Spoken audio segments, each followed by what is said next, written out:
Hello everyone, Brian at PS4 Trophies, and welcome back to Life is Strange Before the Storm. We are in episode 3. I'm going to show you the location of all 10 graffiti, starting at the very beginning after the title sequence. After you see the main logo appear, you're going to be upstairs in Rachel's room. There's going to be 2 graffiti locations in her room. First of which is going to be just past her. You can see this map on the wall. Walk up to it, you're going to see you have the option to hit the square button to graffiti it. You're going to have 2 choices in which you want to graffiti. Regardless of whichever one you choose, you're going to get a trophy. Now, of course, all of the trophies in Life is Strange Before the Storm are just graffiti locations plus completing the game. There's 10 for each chapter, or each episode rather, and there's 3 episodes. So find all 30 of them and then complete the game, and platinum's yours. Very easy. All right, so the second one, as I mentioned, there's a second one here. So we're just going to turn to our left, go right to the planner that's right on next to the laptop on her desk.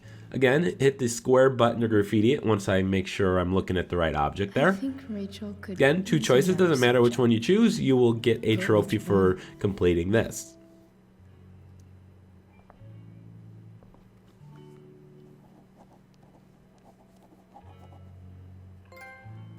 Okay, so now we're going to leave Rachel's house, and you're going to eventually kind of rise up from your bed in your own house, the Price house, upstairs in Chloe's room. As soon as you gain control of your character, turn 90 degrees to your left, and you're going to see a class photo. Class photo is going to be in this white bookcase over here. What you need to do is first look at it, and then you're going to have an option to add graffiti. Now, of course, none of these are missable, so if you do miss any of these, you can go back after you've completed the game into collector mode and go and get any of these. You can skip to each area of the game to try to find them.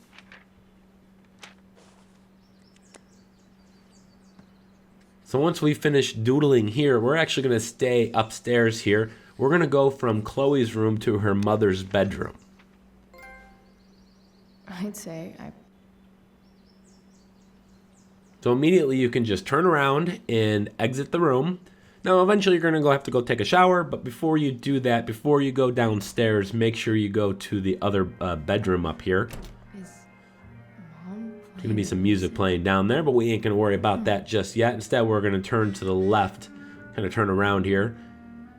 Now, inside this room, immediately as you enter, it'll be right to your right-hand side. You're going to see a calendar, so we're going to add some graffiti here.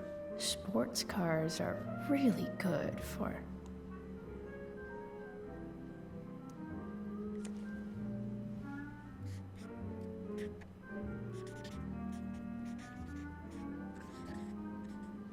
Hitting on chicks.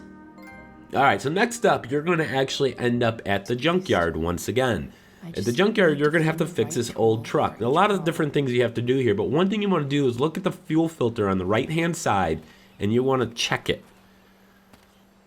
Now, Chloe is going to pull the fuel filter out, do nothing with it other than place it back down on the front of the truck, and we're going to have to interact with it a second time. Is going to the fuck up. So now that we pulled the fuel filter out, again, look at it once again, hit the X button to blow. And what's going to happen is you're going to blow a bunch of gunk out onto the inside of the hood. Now that is where we're going to do our graffiti. So once we've blown out the gunk, we're going to put the fuel filter back into place here. And at some point during your fixing up the truck here, make sure you look up at the gunk and then you can add graffiti around that.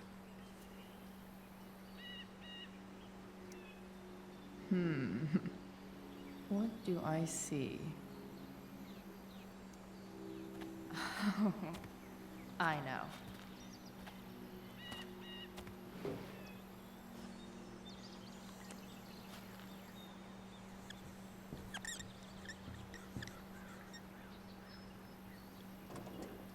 Now once you've done this, we are going to head over to a new location. This is going to be the hospital. There are 3 graffiti locations in the hospital. So as soon as you gain control of your character, you're going to see a vending machine to the left. We're going to have to do something with that in a little bit. But first, turn to your right. There's going to be a little cutscene there. I just edited it out. And you're going to find a poster over here on the left-hand side. This is right near where the entrance to the emergency room is, where you came in originally. So come back here. You got a clean joke or a dirty joke. Of course, we chose the dirty joke because that's just the type of guy I am.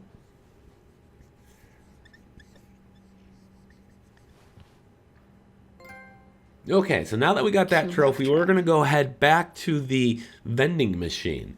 So just turn to your left and go straight down. Now the vending machine, you have to make sure you do the poster graffiti first. Otherwise, you can't do this. It's not going to work. So you're going to see it's out of order. Now you're going to have an option to hit the slam. You're going to hit X to slam it. You're going to try to get the candy bar to fall out. Now you're going to be unsuccessful the first time. And then you're going to have the option to do it a second time. You have to do it 3 times. Once you've done it 3 times, you can now hit the square button to add graffiti to the vending machine. And once again, I want to reiterate that you must do the vending machine after the poster. You can't do it the other way around. Nurse, I'll need my forceps to extract this baby. Okay, so now from here, we're going to go down the hall here.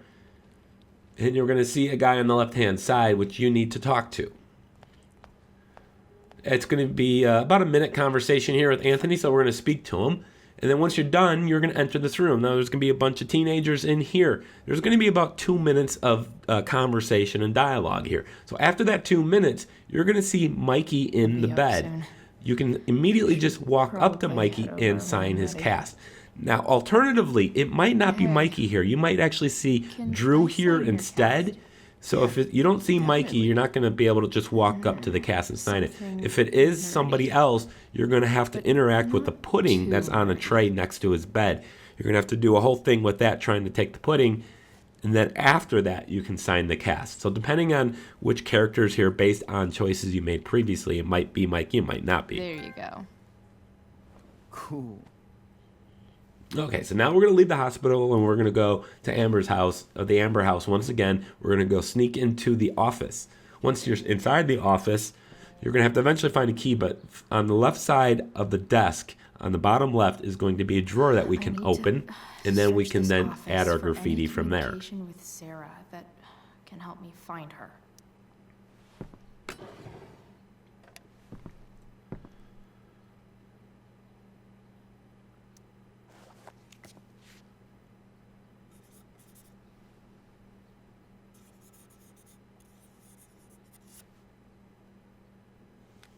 Now, the 10th and final graffiti is going to be back in a previous location that we were at in episode 1. It's going to be at the mill. When you're at the mill, we're actually not going to add graffiti. Instead, we're going to destroy graffiti. So as soon as you get here, you want to take the knife that's in the wood here. Now, you're going to have to turn around and you're going to see a metal sheet propped up against the wall.